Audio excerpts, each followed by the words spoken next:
it was me. I think it was always me, that I was always broken. And I personally think I was born this way. I was born with an addiction. When I look at years before I picked up a bottle, I could look at my behaviors. I was obsessive. I collected everything. I would collect baseball cards, and my whole life would be baseball cards. And one day I would wake up and go, comic books today. And then I was just always searching for something. So I think there was just something in me that was always broken. I look at it today like God gave me a gift. And then he's given that to me, and I have to share it and use it and help other people. I wouldn't trade. It was rough, but I wouldn't trade a minute of the suffering or an ounce of the pain, because I think without it, I might not have what I have today. So I don't think my parents did anything wrong. They were great. They still are. It was just me. I think some of us are just wired to be a certain way. And we break bad, but we can come back and make something of ourselves. Yeah. Or at least have a life, Yeah. Hey, good morning, guys. Welcome to the Not Genius Podcast. We hope that you guys had an amazing weekend. This week, we got EJ Fornias here at the CSC station in Wilmington. But what's up, EJ? How are you doing, man? So far, so good. Thanks for having me, guys. I appreciate it. I like that attitude, man. Thank you for being early as well. Oh, my pleasure. Yeah, if you're not early, you're late. I'm really excited to dive into your story and get to know you a little bit more and just build this relationship. Cool. So, EJ, could you tell us a little bit about your origin story? I know you're known as an attorney in Wilmington, but it's what comes before being an attorney? What led up to all of that? People ask me why I chose being an attorney, and I really don't have a good answer other than at some point I had an aunt who said, I think you'd be a great attorney, because I don't know if I was an argumentative child, and that just kind of stuck, and that's all I ever wanted to do. And thank God I enjoy it, because there was no backup plan. Pardon me, but I'm from Delaware County, Pennsylvania, not too far from where we sit. I come from a good, loving household. My parents are still together. They gave me everything that I should have had, and a lot of the things I wanted to. There's no problems. I never had a bad childhood. Everything was just normal, suburban. I played sports as a kid and went to Catholic school.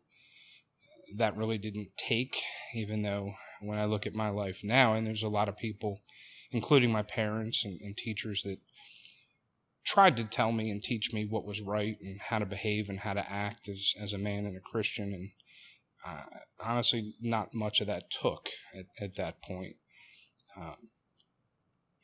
So I kind of broke bad in my older years. I didn't go to the local high school, the local Catholic high school that everybody else in my grade school would have went to. I went to a private high school called Devon Prep. I graduated with 23 men in my class. At one point, I could name everybody I graduated my high school with, which very few people can do, and I don't know if it's a good thing or a bad thing. 20 of them were rich, and then there was 3 of us from Havertown, Pennsylvania, that were not. So I always felt a little bit out of place as far back as I can remember. I had my parents' leftover Dodge K-car, and then everybody else, when they turned 16 or 17, got a Mazda Miata or a Jeep Wrangler. So we kind of, the 3 of us kind of felt a little bit out of place. I ended up I graduated there with pretty decent grades, and I went to LaSalle University in Philadelphia, and things kind of took a left turn there. It's not in the best neighborhood, and I kind of found the sorts of people that I was looking for. And I got accepted actually at LaSalle. I was in the honors program, and it seemed pretty exciting. I remember the director of the program called me on a Saturday night at 11 o'clock at night. My parents were in bed. And they like kind of ran in the phone, and he called me to like tell me he was giving me a full academic scholarship for 4 years. And 4 years later, I wasn't prepared to graduate. Like the grades were not great. I just kind of felt like a disappointment and a letdown to a whole bunch of people, and that man included. But eventually I did graduate, and I still had that dream in the back of my head about going to law school. I aimed really low. I applied to the absolute worst law school in the country. That was my safety school.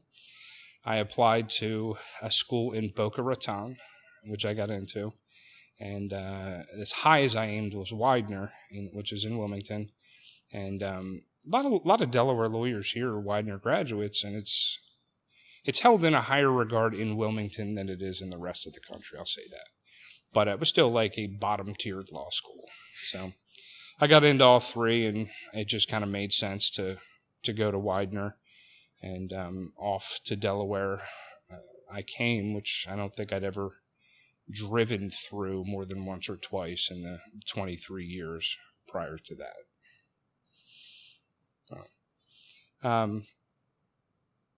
Law school was a different experience.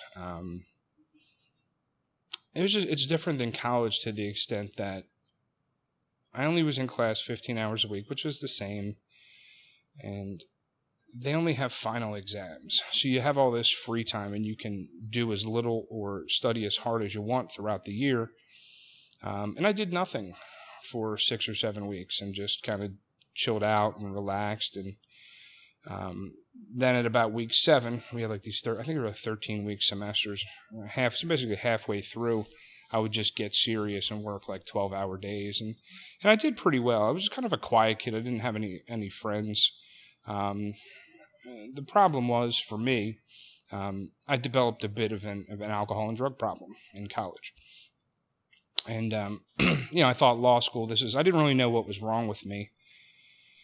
I just knew that I kind of felt different, and I knew that the way I drank and partied and had fun was just a little bit different than everybody else around me. So I thought law school was like my chance to be different and be better. I thought I could fix myself. I found out that did not work, but nevertheless, I got buckled down enough that I graduated with, I don't know what it was called, like cum laude, like with honors. Mm-hmm. So I did pretty well. I was at the top of the class. And I was working for a law firm in Philadelphia at the time as an intern, and he offered me a job. I think I might have been the first person in my class to have a job. It was okay money, but it was the kind of law I wanted to do plaintiff's personal injury work. I wanted to be an ambulance chaser, and that's what I got my start doing with the Philadelphia law firm. And I thought everything was pretty good. Then that addiction reared its ugly head once again. Once I had a little bit of time and a little bit of money in my pocket, and I eventually took a job after about a year or two with a Delaware law firm, and so I worked at that firm for about 10 years before I went out on my own. But in 2005, I got arrested.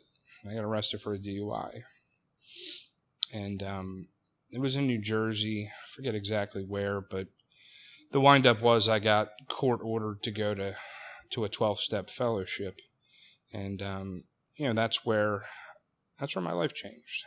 That's where my life changed. So it was somewhat difficult for me to wrap my head around the fact that this is where my best ideas had brought me. Again, I came from a good family, fairly smart guy, did okay through school. Now here I am living my dream as a lawyer. I got a little bit of money in my pocket.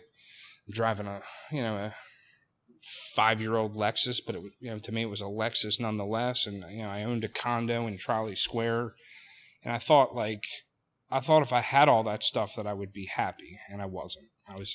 The truth was I was completely miserable, and I hated my life, and I kind of wanted to die. And the hardest thing in the world for me at that point, and this is around 2005, was to look in the mirror. I couldn't do it. And the hard part was I lived in this condo, and when you kind of came into the lobby, there were just mirrors everywhere. The whole first floor was like just mirror covered. And, every day it was like the hardest thing in the world for me to do is just kind of like walk 30 steps to the elevator, like with my head down, so as to not like see the man I had become. Because I didn't like, and I wasn't happy with the man I'd become. And by this point, I'd stopped worrying about what other people had thought of me, and was just kind of living to survive. And my problem was alcohol primarily. Drugs are a part of my story, but it's really the booze that kind of brought me to my bottom. Like, you hear a lot of people that are in recovery talk about hitting a bottom, and I think the biggest mistake that a lot of us that are in recovery or should be in recovery or need recovery, as well as people outside of it, think is that bottom is somehow measured in the material world, and it's really not. I knew a guy that was living in a tent. He was older than me. He was living in a tent down by Frawley Stadium, and was as happy as could be. He was homeless, living in a tent, just kind of thought he was camping. Well, it just wasn't done. Like, from my perspective, like, I own a condo and drive a Lexus. It sounds like I should be good. And I'm miserable. This guy's happy as could be. What I'm trying to say is, like, my bottom was measured, and I think all our bottoms are measured, like, internally. I hit a point where I did not like myself and did not like what I had become, and that is what kind of prompted me to make a change. So, court ordered to a 12-step fellowship, and when I showed up there, they had those 12 steps on the wall, and I immediately kind of, like, this air, I felt deflated, like the air had went out of me, because I saw words like, power greater than myself or higher power, and, like, I know what that's code for, and I'm not really trying to hear that. I'm not here for that. I want to stop drinking, and I really don't know what any of that has to do with this. But what really caught my attention at that point is the men that were happy. The first meeting I really paid attention, there was a guy, and he was covered in tattoos, and you could tell he'd been around the block. He was beat up and rough and calloused, and he shared in the meeting about trying to hang himself from a fan. And that guy was smiling on the way out the door, and I was as miserable as I could be walking out to my Lexus. And those two things did not make sense to me. So I talked to that guy only because I wanted to feel like I thought he felt, And what he had was real, and he told me what he did, and better than that, he showed me how to do it. And he walked me through a set of 12 steps, which really changed everything for me, in my life. And I kind of went down that path. And the thing about the 12-step fellowship that I was in, I'm going to do my best to not identify it by name because it's supposed to be anonymous. I've given you all enough clues that you can figure out which one it is, but I'll do my best to respect the traditions of that fellowship. Things just got better, and I didn't understand why, right? Because it didn't seem to make sense. And kind of the way I explain it is, think of like a recipe. And if you make the same recipe the same way, you stir it the same time, you pour the same amount of ingredients in, ideally what you make should taste the same every day. But if you add like a little something extra, one day and it tastes a little different, I think it's reasonable to assume that new ingredient changed the taste. Mm-hmm. And I had tried to stay sober for many, many years, and the only new ingredient I added in once I hit this 12-step fellowship was I asked a God I did not understand for help. Mm. And the best I could muster was about 48 hours clean when I asked a God I did not understand at that point for help. I remember day 3 and day 4 and day 7, and I said, something's going on here. And it has to be this new ingredient, just saying these little prayers to something or someone I do not understand and do not believe in. And I'm here to report that, my God has delivered me from a hopeless state of mind and body, one that I thought I could never get out of, and one that I had accepted as my lot in life. And I guess the most important thing I like to share with everybody is, like, he did not care that I did not believe. He did not care that I did not think he was real. Like, his power was so great for me that it did not matter, that I asked for help and I got it. And I try to share that with as many people, and I've tried to help people young in recovery over the years, and just kind of impress upon that point, like, if you ask, he will deliver. I don't know. And I kind of went on for about 10 years. And if I'm, to be truthful, like, I bought into the idea of the Father, but I had not accepted the Son. And I was living good, but not, I still needed some, to clean up some of the behaviors in my life. And one day I was in the wrong place looking for the wrong thing, and I found her. And I immediately moved her in. And for about 1.5 years, that was completely toxic. But her parents were members of an evangelical church, and she wanted me to meet them, and they wanted to meet me at church. And I said, I will do this because you are the love of my life, and if this is what it takes, I will go to this church. And my memory is awful, but there are moments I remember. And when I can remember a moment, I think it's because I'm supposed to, so that I can use it to help somebody in the future. And I remember exactly how I felt that first day sitting in that pew, and I just knew that I was home, and I knew I was where I belonged. I went back to that church next week. She didn't come, and I met and I sat with her parents, and I sat with her parents the week after that, and people remembered me, and I just knew that I was home. And I eventually did come to, which I'm struggling for the right word, but I did came to believe in the Son. And again, I don't know if it's selfish to even say it like this, but in my experience, God has always revealed himself to me on my terms. And maybe that's because I'm hard-headed and I wouldn't accept him any other way. But I was struggling with something, and it was consuming my every free thought for about 2 months. And all the while, I'm going to this church and I'm hearing everybody praying in the name of Jesus Christ. And one day I said, let me try this. Like, what's the worst that can happen? And that situation that had completely baffled me for 6 weeks, 2 months, that was over in about 4 hours. It had worked itself out 4 hours later. It might have been 3, I don't know. But same day, real quick. And I remember telling that story to my pastor that baptized me.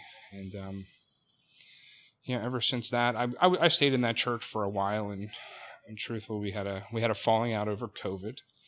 And I'm sort of rudderless these days, but my beliefs remain the same. And I'm happy, and I look and I see somebody that was raised right, shown how to live, what a man was, shown who God was and what he could do, turned my back on it, had to go through peril and circumstance. And I really believe that I could not have walked any other path. If I'm jealous of people that were like raised in church and just believed, like, I feel like that's so much harder, right? But for me, like, I'd be an idiot not to believe. My life was drastically changed in an instant. Like, I feel like I was slapped on the side of the head and said, yo, I'm real. I'd be a fool not to believe. I just feel it's like easier for me. I don't know. That's about the story of the last 50 or so years. It's an amazing story. Thank you so much for sharing that with us and being so vulnerable. Oh, my pleasure. Yeah. From what I really concluded and learned from you, it sounded like a lot of the things that the world may feed into our brain in terms of what we want and what we desire, that will make us feel complete, and that will shield us from any of the internal darkness. Like, why would we experience internal darkness if we had this and that? And you shared with us, like, that's not the truth. That's kind of something that maybe the enemy or the devil may try to feed into your brain so that you would chase these empty desires. But then you find yourself at this crossroad of, disobeying God and being there alone and feeling kind of empty and void. That was really powerful. Thank you.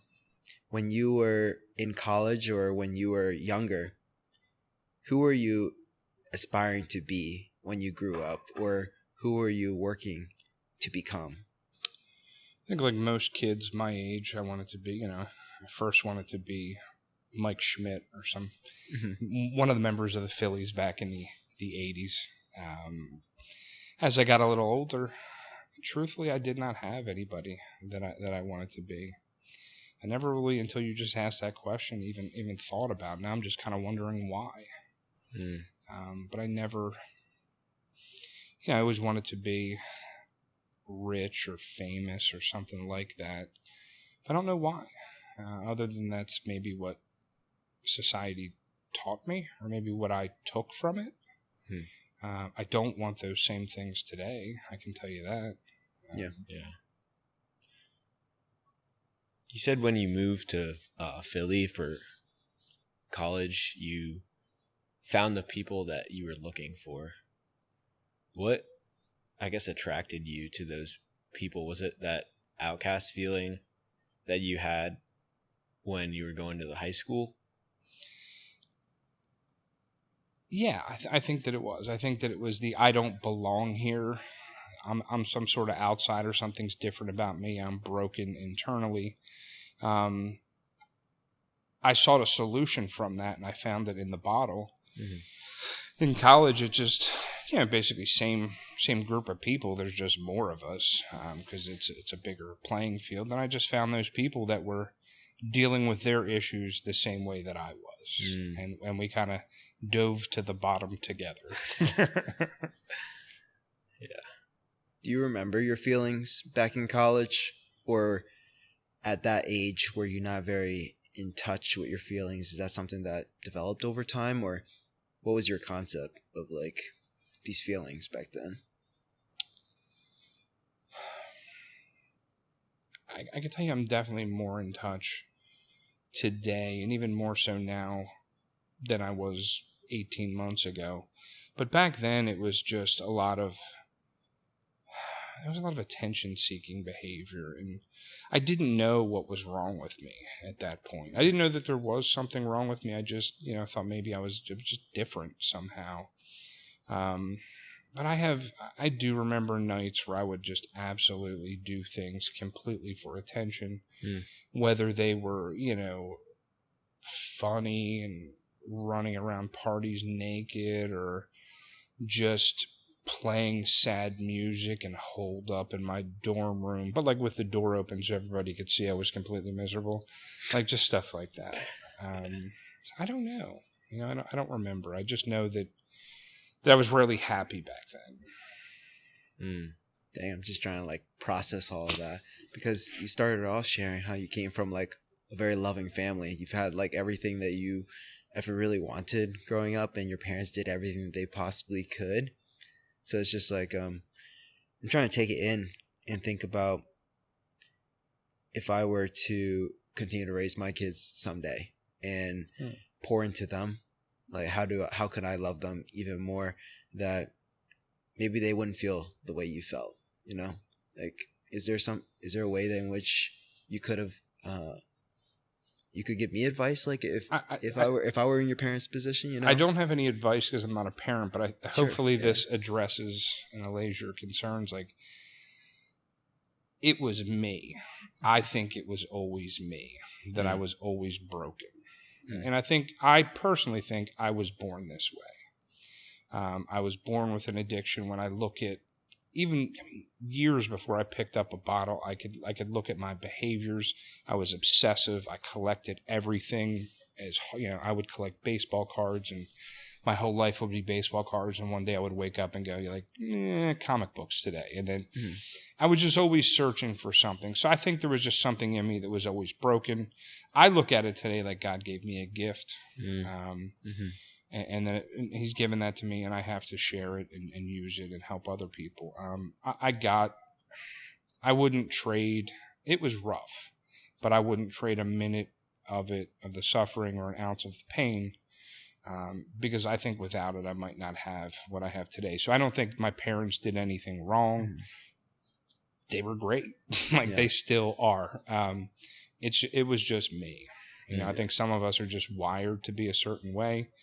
And we break bad, but we can come back and make something of ourselves. Yeah. Or at least have a life.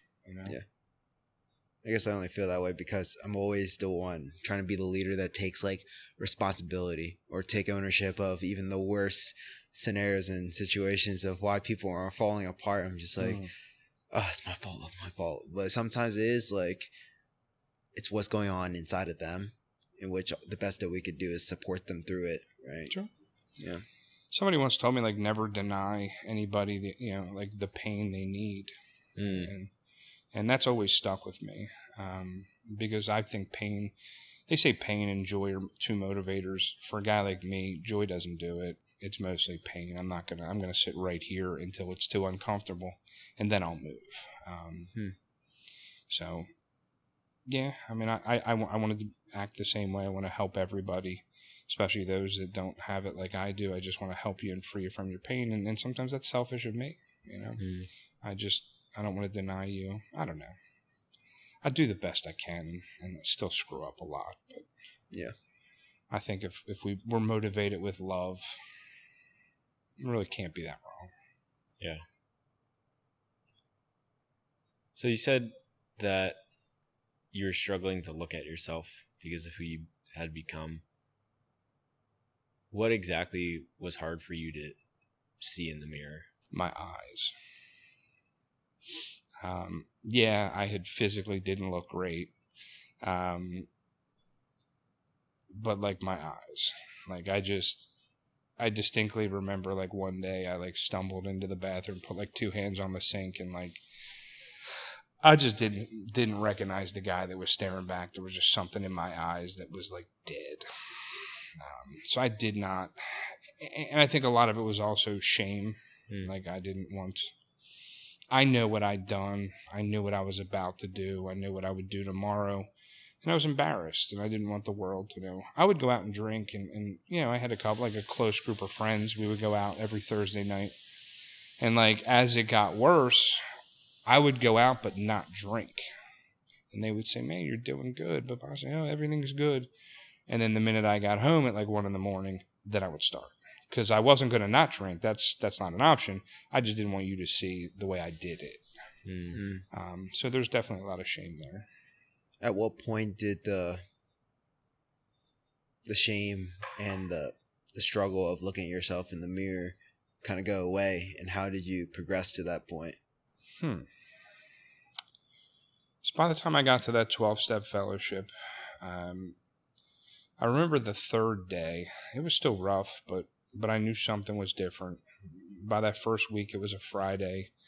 I had hope, that something was going on here, because I'd never threw together 7 days in a row. Wow.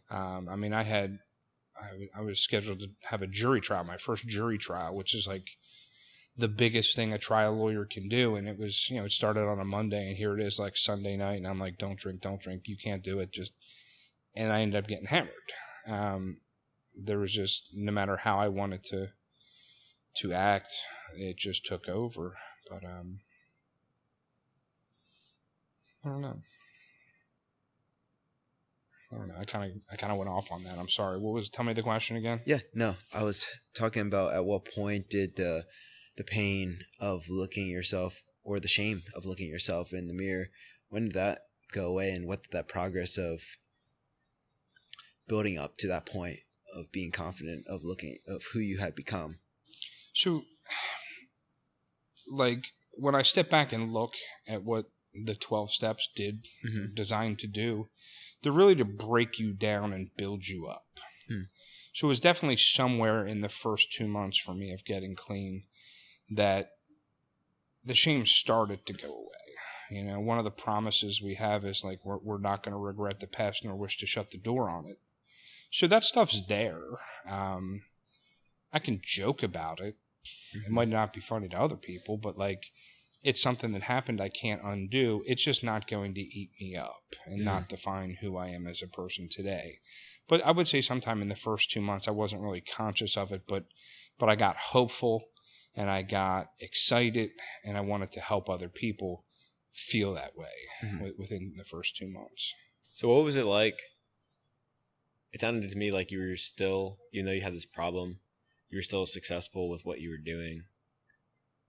What was that like, I guess, like being hammered Sunday night and then going to your first jury trial Monday? I did lose that case, but it was a bad case that my boss had dumped on me about 4 days before trial because it was his case, and he realized it was a loser. So he said, "Here's your first." So I did that. That one's not on me. But truthfully, like the fact that I was able to hold it down and like the rent always got paid. I did have a job. It was about 2 blocks away from where I lived. I moved to Delaware because like I figured, well, the bars close earlier and they close at 1 as opposed to PA where it's 2. Like maybe that'll make a difference. But it definitely held me back from realizing that I had a problem. Because I would hold on to, well, I still work every day. I don't drink during the day. I roll in at 9:45. Yeah, I leave at 4 o'clock. But like some work's getting done. I can't be that bad. There could be I'm definitely not at my bottom yet. But that's because I was looking at bottom as being some sort of external material thing of this world. But inside I was dead. So from that entire experience of experiencing it yourself and going through the entire transformation from start to finish and continuously growing, like along the way, like how did that change your life in terms of relationships that you built, life purpose or mission, things that you really care about? Like, how's that changed your perspective? I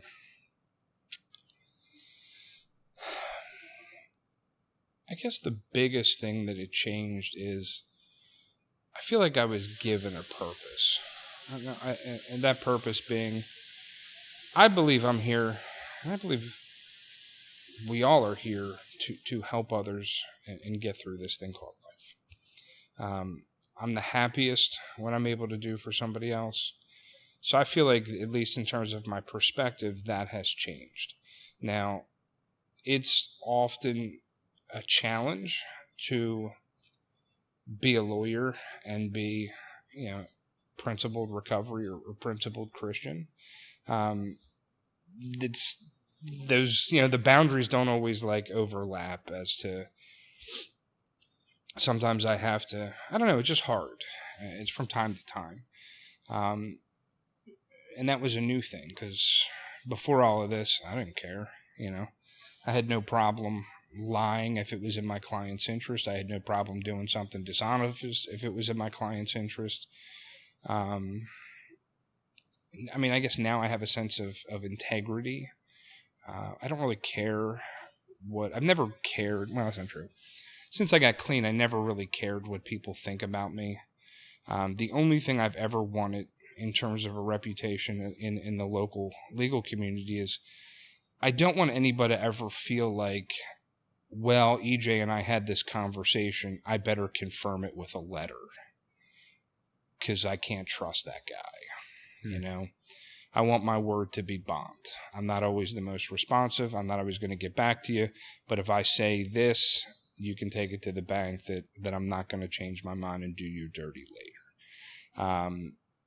And I think I'm pretty confident I could say that I know there's one guy that feels like I did something wrong to him.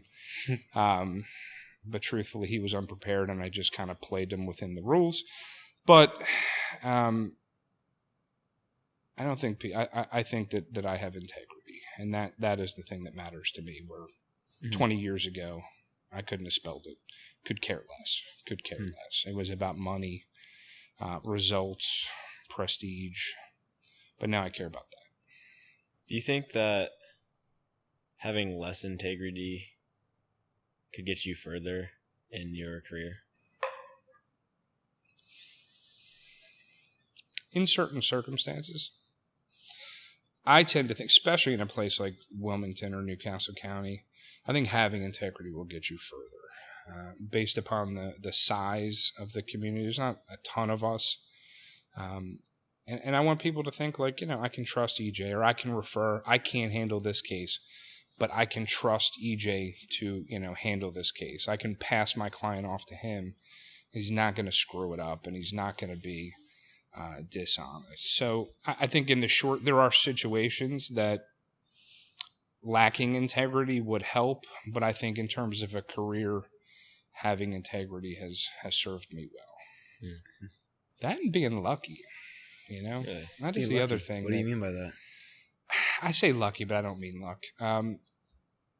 It's almost a joke in my office at this point because, when I was new in sobriety, things would I'd have these black clouds hanging over my head, and they would say, just, trust God, help others, it'll be fine.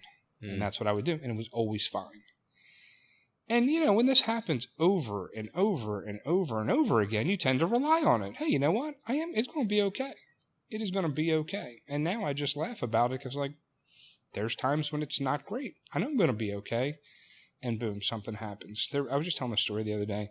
There was a time I was looking, a couple of years ago, I was looking at the bank account and going, don't have enough money to make payroll. And within 5 minutes, somebody goes, hey, we just got a $20,000 check in the mail from so-and-so. That just came, and it just boom, that simple. It always works out.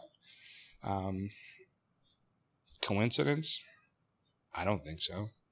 I know what it is. You guys know what it is. But so I rely on that.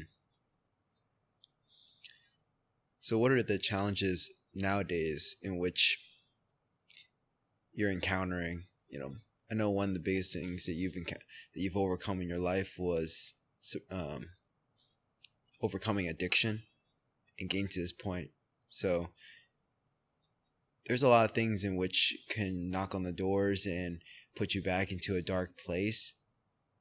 But so what do those challenges nowadays look like for you that you're currently working through, whether it's professionally or personally? So recovery-wise, nothing. It's just off my radar. I feel bad because I don't struggle. There are people that battle every day of their life. I'm not one of them.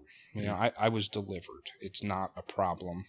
I'll always be an alcoholic, but I don't suffer from alcoholism. I'm not hopeless. The thing that I am the most thoughtful of these days is time. I just turned 50 in December, and time has been on my mind. And I just kind of realized in the past couple of days, reflecting, that I'm a little more concerned with time and my demise than I should be. As I look at it, I have parents that are in their late 70s.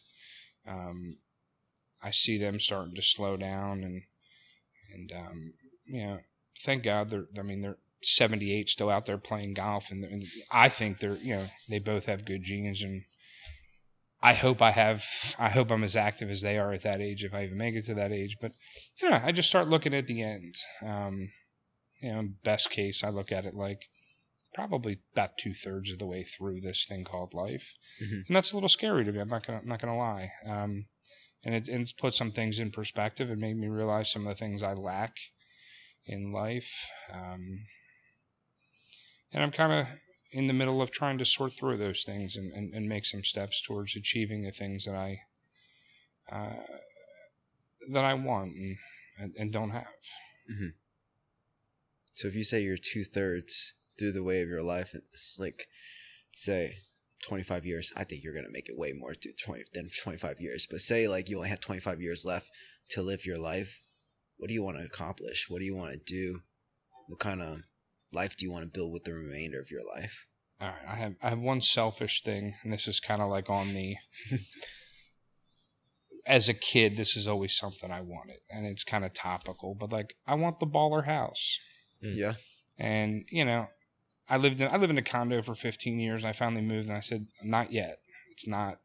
I could, and I bought something that was cheaper than I could afford, and I'm just not. I got one more move in me, so I'm like waiting for that. So I do want that. I want to build something that, I guess, how can I say it? I derive satisfaction from like accomplishment. Making money is nice. It affords me to do certain things, but it's not even like, I don't want to make every dollar. Like some dollars come easy. That doesn't do it for me. But if there's a way I figured out to make a dollar that nobody else does, I kind of think of like the talent I was given made me that dollar. And that's like a sweeter dollar than 10 of these easy dollars over here. So I want to build something that I can hand off to somebody. Like I want it to benefit somebody else when I'm done. My problem is I don't have anybody to do that with, which is kind of the problem that I'm struggling with. So what's this thing? What are you alluding to? What would you like to build if you could build anything in the world? I mean, I think it would just be some sort of, I don't know, like, it would be a connection of my business and some real estate investments and some other businesses, just some kind of like business enterprise that would make somebody else's life easier at some point. Because it's almost, what am I doing this for? Yeah. Before we came on, we were talking about like I haven't traveled anywhere until a couple of months ago, and that was part of me like starting to think like, what am I doing this for? If I can at least have fun, see some of the world, and have some time for myself. What's the point? I'm gonna work myself into an early grave, and my niece and nephew who don't need the money are gonna inherit everything. Like, what's the point? Like, it's not gonna mean anything to them. So I don't know. We'll see. Hopefully, I got at least 25. Yeah. To bring it all home. I would love to get 25 years. I don't know. I feel like I've said this on the podcast multiple times where I feel like, dang, my impending doom is in my 30s. I'm going to get hit by some reckless driver. You gotta stop saying that, dude. I know. I'm manifesting it. But it's like, that's one of the things that you really can't control, right? Yeah. It's like, I check my blind spots religiously.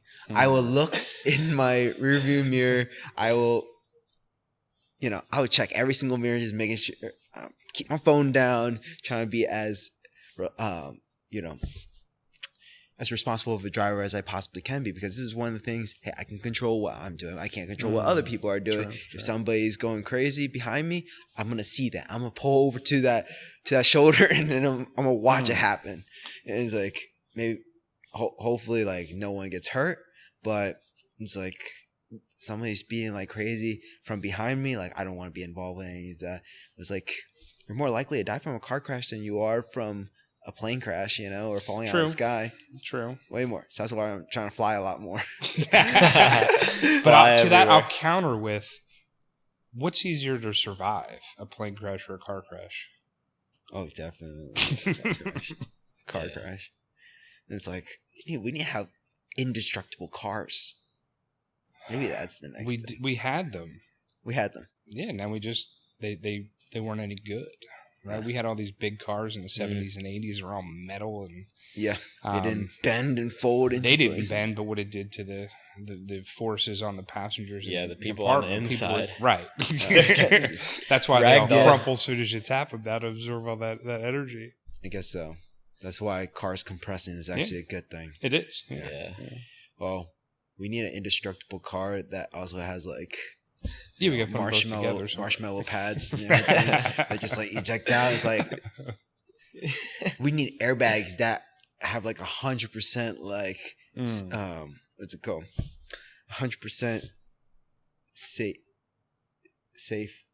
ratio or whatever. I don't know what I'm saying anymore, but they always work perfectly. They always work perfectly. You will never die if this airbag ejected. Maybe that's the next idea. Take that out, Caleb. Take that out. Dude, as if every single car manufacturer isn't working on that every single day with like the brightest and best engineers ever. So you said that you would like to hand something off to someone that would at one point make their life easier. But you also said that something along the lines of you never want to take away someone's pain that they deserve. I guess, I mean, this is probably super anecdotal and like depend on the person that ends up getting that one day, but how can you ensure that by giving this person the opportunity for their life to be easier, you're not taking away pain that they deserved? You got me spinning. I don't have that. I don't know, but I can guarantee I'll be thinking about it till I go to sleep tonight. What kind of question? You're gonna need to tell me that question again. Wait, can you say that again? But you're right. You're right. Like I guess I just want something or someone to be in it at some point, so it's just not completely me on an island. Mm-hmm. I don't know, but I mean, you're right. You know, I don't know, and I could be taking away somebody's pain or making it easier for somebody to kill themselves. Yeah. I don't know. I feel the same way, though, in terms of if there's not anything after me of what I'm working towards now, then to some degree, like, it is kind of pointless to be working so hard for just an immediate end to when you're dead. But I think that, like, even sharing your story, I hope you know that, like, I guarantee you there's someone out there that they're feeling hopeless and your story gave them hope. So even if you can't sleep tonight, just know that you're already doing it. Thank you. Yeah, I think one of the biggest reasons why I was drawn to you from the very beginning was that you're just so relatable in terms of, I think when we first had lunch together, you're just like, yeah, I'm just an attorney that wears a flannel and jeans. It's like you won't catch me in a suit. This is in the courthouse. No, you won't. Yeah. Is there something about, like, it just seems to me like the way that you live your life, you're just always trying to build connection, build relationship. Whereas the stereotypical like lawyer or attorney lifestyle, it's like they always want to distinguish themselves. They want to be set apart from the rest of society in a sense of upper class, middle class, you know? One of the things that really drew me to you was that none of that stuff looked like it mattered to you. It doesn't, because I don't relate to the upper class. Mm-hmm. Like, I spent most of my years like in the gutter, around the homeless, the addicted, the mentally ill. I'm more comfortable there. Mm-hmm. Like, I worked at a country club, but that, like, I never want to be. It's just not for me. And there's nothing wrong with that stuff. It's just not where I feel comfortable. Yeah. You know?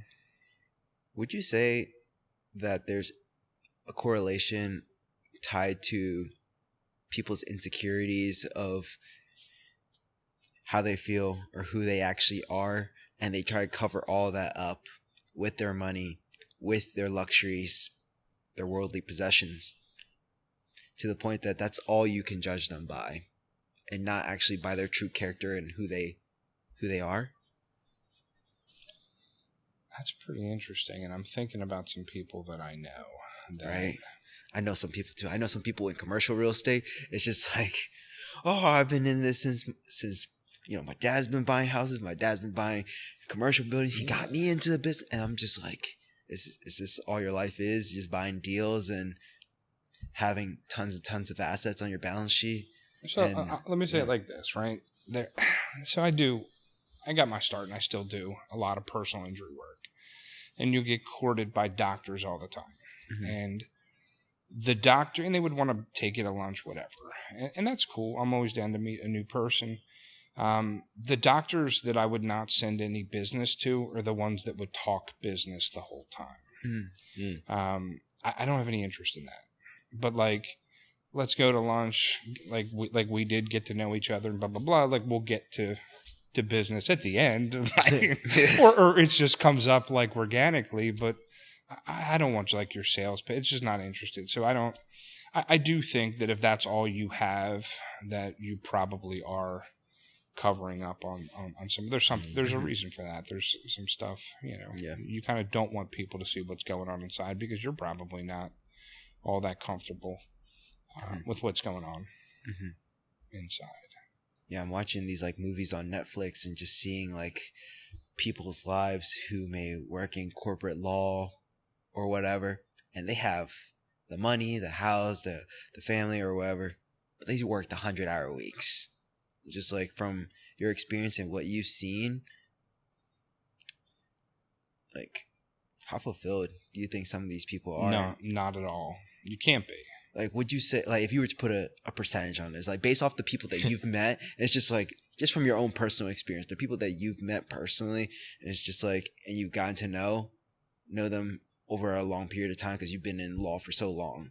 It's like, what does that look like in terms of their life in the ratios of family, friends, faith, fitness, So finance? I think a buddy of mine, his wife would work 80, 90 hours a week, and he would never see her. And she does something else now, and she works, significantly less. And, she's got a beautiful family, and she's athletic, does just basically is well-rounded, I couldn't, that just wasn't for me. I don't have it in me to work like that. I'll work a lot of hours, but because I work for myself, it's almost part of, by choice, and I don't say it as a bad thing, like part of my identity is tied into what I do for so many reasons, and I'm okay with that. But there are times when all I have is work, and that is when I'm at my most miserable, when I have the opportunity to do other things is when I feel fulfilled and whole. So I'm not sure how that lifestyle lends itself to, I don't know how it's fulfilling on any kind of, you want to do it for a year or two, churn young, and then do something else, great. I just don't know how you could do that over and over and over again. So what are some things that fulfill you? My trust in God is the thing I hold on to the most. My family. I'm 50, and there's still something about, like, if mom says it's going to be okay, it's going to be okay. Sometimes, like, I look around, and I'll be in the company of, I don't know, it's I have 3 girls that work for me. I say work with me, but they're my employees, and we're all friends, and I look at, I had $2,000 in a laptop computer one day, and now I have an office with 3 people, and we're friends. And I look at kind of like, I built this, and I had people that helped. But like that fulfills me, like some sort of like accomplishment fulfills me sometimes. Look around and see like and even including the relationships I've made, like, wow, I have good people. The opportunity to do something like this, this is great. Like, yeah. You save all the hard-hitting ones, that made me think to the end here. I'm glad you said trust in God, because I just keep thinking about this, and I don't even know the best way to ask it, because I can't even think of an answer. But you said that something along the lines of, and this is how I felt about my faith, is a lot of things that happened in my life were just so undeniably not me that it had to be God. And I guess my question is, it kind of sounded to me like you had a similar experience with that. Do you think there's a way to build up your faith and trust in God without, I guess, going through the pain that you probably deserve? I'm glad. I was waiting to see if you got to it, because to me, faith and trust are two very different things. And I feel like based on how you asked that question, that holds true for you. To me, faith is the belief that you have to have, but trust is, for me, what I got after experience. And for me, it was painful experiences. But, think about it. Just, we took an elevator up. We've been in thousands of elevators. Like, don't we have trust that it's going to get us there? Like, we don't even think about it. So I would say that there has to be experience. It doesn't have to be, it's not painful every time I got in an elevator. But just kind of the repeated practice of faith, I would say, leads to trust. I never thought of it like that, but that does make a lot of sense. I'm trying to think. We used to have this, like, metaphor of guy riding a bicycle on a tightrope. And he's got, like, a second seat on the bicycle. And, you kind of go to the circus every day. You see this guy up there on the tightrope with this big pole on his bicycle doing all kinds of tricks and blah, blah, blah. Then he gets his partner on the bicycle. And, you watch this guy over and over and over and over again. You have faith that he's not going to fall. But, like, trust is you get on the back of it. Two very different things. Oh, my gosh. Right? Because you've seen it happen over and over. You know he's not going to fall. Yeah. But... yeah. So, trust. Yeah, you have to really trust that. Right. I'm not a fan of being a passenger in cars because I think I struggle with trusting other people with your life. I won't ride passenger in anybody's car. Really? Yeah. But it's more I get motion sick. Okay. So I get it. And the airplanes too. Same thing. Trains the worst. I think I'm the polar opposite. I'll sit in the back seat with no seatbelt, laying sideways, and I fell asleep. Yeah, if somebody's willing to drive me, you can drive me from here down to Florida, over to California. I'll be passenger seat, back seat, wherever. I'll fully trust. I don't know. Maybe I just haven't lived enough life to experience that amount of jade. It's just like, I'll trust people until they give me a reason not to trust them. Yeah. It makes sense. I'm that way too. But you feel that way too? I do. Yeah. And I'll even trust them a little bit past when a reasonably proven person would cut them off too. Just because it's easier. It's just easier. I've definitely gotten burnt by giving people the benefit of a doubt when they haven't deserved it. But it's just easier. I have to lay my head on the pillow at the end of the day. So I have to live in my in my code. Like, my big thing is, pardon me, I'm truthful, like, at all times, as best I can be. And I tell people, like, don't get it twisted. Like, I don't do it because I respect you. Like, I do respect you, but, like, I'm not being truthful out of respect to you. I'm being, because I can't live with myself. I do it for me. And yeah, there's a benefit to you, but, like, I can't. It's exhausting when I tell somebody a story. Because then I got to remember that story. I got to know it the next time I say it. What did I say? There's probably going to be, like, little branches that spin off from, like, other lines. It's just exhausting, and I don't have time for it. Yeah. So, I'll say, you know what? No, I didn't get that done. I'm sorry. I'm going to work on it today. Like, it's just an easier way to live. You get a lot more respect from other people when you could tell them, no, I didn't do that. Yeah. And I'm going to, rather than, oh, this and this happened, and that's why I didn't do Right, it. right. That happens to me every single day. Like with one big glaring exception, because like COVID was the kind of get out of jail free card. Yeah. So everybody in like the legal world was just saying, "Oh, COVID didn't get, no problem." Yeah. Your Honor, sorry, COVID. Like, okay, just get it when you can. That it was almost comical that was all you had, because nobody was doing anything. Yeah. And Nobody was working. Nobody was. Yeah, it was always like it was a weird period for everybody, but we just, So I would say, sorry, couldn't get to it. COVID.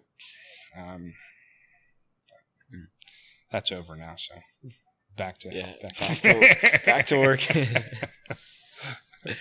So, what is some advice you have for someone that is struggling with addiction? If I knew somebody that was struggling with addiction, I would encourage them to go to some sort of recovery meeting and just listen. That's it. I would not encourage anybody. I would talk people out of trying to get clean if you're not ready to get clean. What do I mean by that? Like, if you're getting pushed to a 12-step fellowship because a spouse or a parent, don't go. You are going to have a bad experience and ruin your opportunity. So like when I hopped in, I said, I see all this God stuff on the wall. It's not for me, but I need to do it to the best of my ability so I can put this thing to bed forever. I don't want to like give 50% and always have like a nagging question in the back of my head, like, would that fellowship have worked? Right? I wanted to do it. Mm-hmm. So I think there's a lot of people that get court ordered in or pushed in. I would tell them, don't go. Mm-hmm. Wait until you are ready, because you may miss an opportunity. And don't lose hope. If there's anything, we would always say, like, we're trying to bring hope to the hopeless, because all you need is like one little spark of hope, and something can go from there. And you may get it and it dies, and you may get some more hope later, but just don't give up. There is hope out there. Yeah. And if people want to get a hold of you, talk to you about the different services or the type of law that you do, or maybe even have questions about their addiction, talk to you more, build a relationship with you, how could they get a hold of you? Yeah, my email is EJ Fornias, the number 3 at gmail.com. That's EJ FORNIAS, the number 3 at gmail.com. It's awesome. My website, I think, is ForniasLaw.com. I assume. I'm not big on it. We'll figure it out. And we'll put it there. If you Google EJ Lawyer Delaware, I'll come up first. How about that? That's awesome. Hey, I really appreciate you I really appreciate you coming onto the show, sharing with us your story, being so vulnerable with us, talking about your professional life, and just giving us some wisdom along the entire way. I really hope that we can continue to build the relationship over time, and we can make the rest of your life a huge win, man. This has been great. I really appreciate you all giving me the opportunity, and I guess I was a touch nervous, but this turned out to be a heck of a lot of fun, and I'm thankful. I'm thankful. It's awesome. I'm glad we could make you feel comfortable. Yeah, you have. You all have. Awesome. Yeah. Thank you, EJ. My pleasure. Thanks. So this has been the Not a Genius Podcast. We really appreciate you guys tuning into our episode. If you guys want to reach out to EJ, you could reach out to him. If you guys are in Delaware, feel free to hit us up. We'd love to get lunch with you guys. And if EJ is around and you want to meet him as well, you know where to find him. So have a great week. Peace out, guys.